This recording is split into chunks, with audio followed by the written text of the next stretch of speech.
Berdasarkan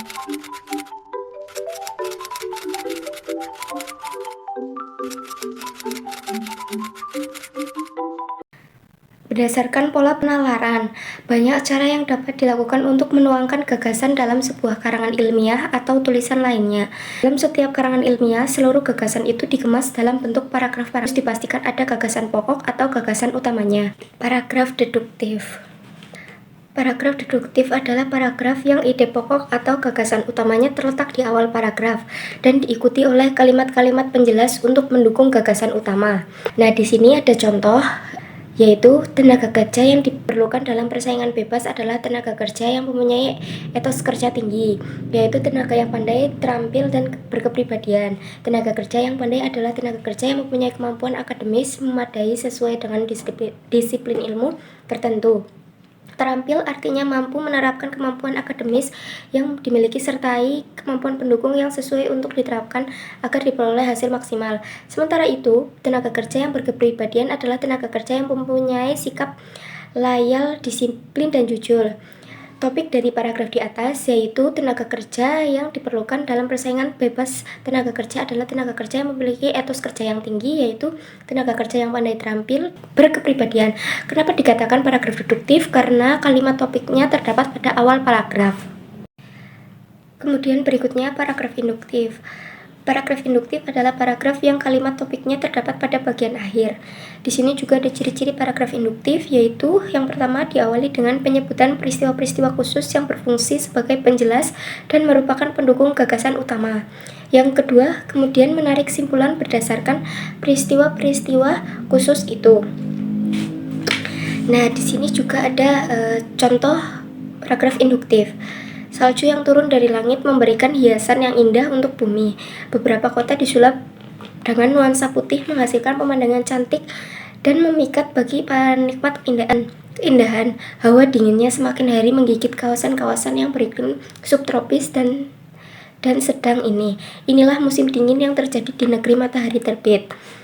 Peristiwa khusus pada paragraf tersebut adalah berupa salju yang turun, keadaan kota yang memutih karena salju, dan hawa dingin yang menyelimuti beberapa wilayah di Jepang. Kenapa dikatakan paragraf induktif? Karena dimulai dengan hal khusus dan diakhiri dengan pernyataan umum yang merupakan kalimat topiknya. Selanjutnya ada paragraf ineratif.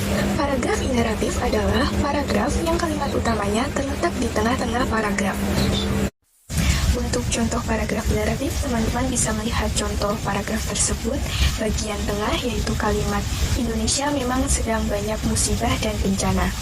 Jenis paragraf berdasarkan gaya ekspresi atau pengungkapan. Gagasan dapat diungkapkan melalui berbagai gaya komunikasi, tergantung pada tujuan komunikasinya. Narasi merupakan gaya pengungkapan yang bertujuan untuk menceritakan kejadian, baik peristiwa kenyataan maupun peristiwa rekaan atau pengalaman hidup berdasarkan pengembangannya dari waktu ke waktu, sehingga tampak seolah-olah pembaca mengalami sendiri peristiwa itu.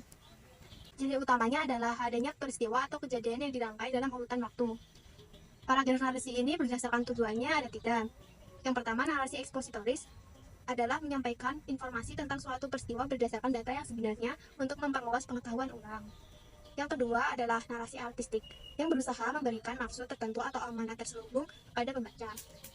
Yang terakhir adalah narasi sugestif, yang berusaha memberikan maksud tertentu dan amanat terselubung pada pembaca seolah-olah melihat. Berdasarkan sifat informasinya, narasi ada 2, yaitu ada narasi yang berupa fakta dan ada narasi yang berupa fiksi. Contoh narasi yang berisi fakta adalah biografi, autobiografi, atau kisah pengalaman. Sedangkan contoh narasi yang berupa fiksi adalah novel, cerita pendek, cerita bersambung, dan cerita bergambar. Paragraf deskripsi. Paragraf deskripsi merupakan gambaran detail tentang objek atau keadaan. Tujuan paragraf deskripsi ini adalah menggunakan kesan indera untuk menjelaskan sejelas mungkin. Paragraf deskripsi mempunyai beberapa pola pengembangan, yaitu yang pertama, pola spesial, yaitu pola yang menggambarkan objek berupa ruang, benda, atau tempat. Contohnya adalah ruangan berukuran 9 meter x 8 meter, ini sungguh sangat nyaman ditempati. Yang kedua adalah pola sudut pandang, yaitu yang didasarkan atas posisi penulis dalam menggambarkan suatu objek, terbagi menjadi subjektif dan objektif. 3. Pola pengamatan atau observasi, yaitu pola yang dibangun melalui pengamatan objek yang akan dideskripsikan. Yang keempat adalah pola deskripsi fokus, yaitu suatu pola paragraf yang menonjolkan bagian objek yang dideskripsikan. Yang selanjutnya adalah paragraf eksposisi.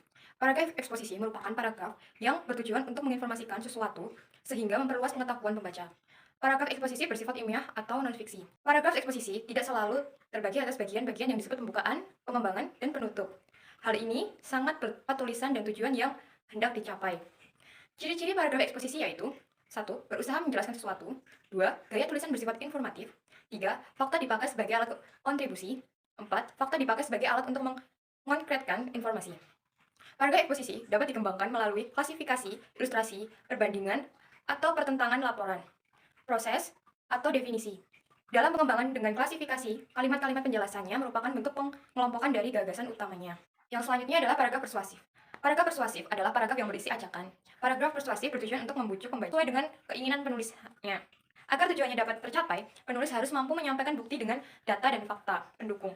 Contoh paragraf persuasif yang sering kita temukan adalah propaganda yang dilakukan oleh berbagai lembaga, badan, atau organisasi, serta iklan yang disampaikan dalam berbagai media. Untuk menarik perhatian konsumen dan mempromosikan suatu produk, untuk mengajak atau menghimbau pembaca, penulis dapat menggunakan ungkapan persuasif seperti ayo atau mari. Yang selanjutnya adalah paragraf argumentasi. Paragraf argumentasi atau paragraf bahasan adalah suatu corak paragraf yang bertujuan membuktikan pendapat penulis agar pembaca menerima pendapatnya. Dasar tulisan argumentasi adalah berpikir kritis dan logis, berdasarkan fakta-fakta yang dapat dipertanggungjawabkan. Fakta-fakta tersebut dapat diperoleh dengan berbagai cara, antara lain bahan bacaan seperti buku, majalah, surat kabar, atau internet, wawancara atau angket, penelitian atau pengamatan langsung melalui observasi. Selain itu, paragraf ini harus dijauhkan dari emosi dan unsur subjektif. Paragraf argumentasi dapat dikembangkan dengan pola sebab akibat, dapat disajikan menjadi akibat sebab, yaitu menyampaikan terlebih dahulu akibatnya, kemudian dicari sebab-sebabnya, kata penghubung antar kalimat yang dapat digunakan dalam paragraf ini antara lain adalah oleh karena itu, dengan demikian, dan oleh sebab itu. Dan yang terakhir ada jenis paragraf berdasarkan urutan. Jenis paragraf berdasarkan urutan terbagi menjadi 3, yaitu paragraf pembuka, paragraf isi, dan paragraf penutup. Ketiga jenis paragraf ini tidak terpisahkan dari struktur karangannya. Selain itu, mereka juga terjalin sangat erat satu sama lain dan terpadu. Kita masuk ke jenis paragraf yang pertama, yaitu paragraf pembuka. Paragraf pembuka juga sering disebut sebagai pengantar. Nah, paragraf pembuka atau pengantar ini adalah pembuka yang mengantarkan pembaca pada inti permasalahan, yaitu yang selanjutnya adalah fungsi dari paragraf pembuka. Nah, yang keempat, yang pertama yaitu menunjukkan pokok persoalan yang mendasari masalah. Kemudian yang selanjutnya yang kedua yaitu menarik minat pembaca dengan mengungkapkan latar belakang dan pentingnya pemecahan masalah. Ketiga yaitu menyatakan tesis, yaitu menyatakan ide sentral karangan yang akan dibahas. Dan yang terakhir yaitu menyatakan pendirian sebagai persiapan ke arah pendirian yang selengkapnya sampai dengan akhir karangan. Kemudian yang terakhir dari bagian paragraf pembuka yaitu upaya yang digunakan untuk menarik simpati atau perhatian pembaca, yaitu dapat dengan menyampaikan berita hangat, yaitu dengan menyampaikan hot news, berita-berita viral, dan berita-berita yang sedang banyak dibicarakan oleh orang-orang. Kemudian ada menyampaikan anekdot, kemudian memberikan latar belakang, suasana, atau karakter yang banyak disukai oleh orang-orang. Kemudian ada memberikan contoh konkret berkenaan dengan pokok pembicaraan, kemudian mengawali karangan dengan suatu pernyataan yang tegas, dan yang terakhir mengungkapkan isu-isu penting yang belum terungkap seperti teori-teori konspirasi. Kemudian yang paragraf isi. Nah, paragraf isi ini merupakan inti pokok pikiran penulis yang ingin dikemukakan dengan jumlah paragraf isi yang sangat bergantung pada luas sempitnya cakupan informasi yang ingin disampaikan. Kemudian yang terpenting dari paragraf isi adalah pentuntasan pembahasan pokok pikiran yang dikemukakan. Kemudian dalam paragraf isi sendiri terdapat dua peran, yaitu peran sebagai pengembang dan sebagai peralihan. Nah, sebagai pengembang itu berfungsi untuk menerangkan atau menguraikan gagasan pokok pikiran seperti menguraikan, mendeskripsikan, membandingkan, menghubungkan, menjelaskan atau menerangkan pokok pikiran maupun menolak atau mendukung konsep yang berupa alasan, argumentasi.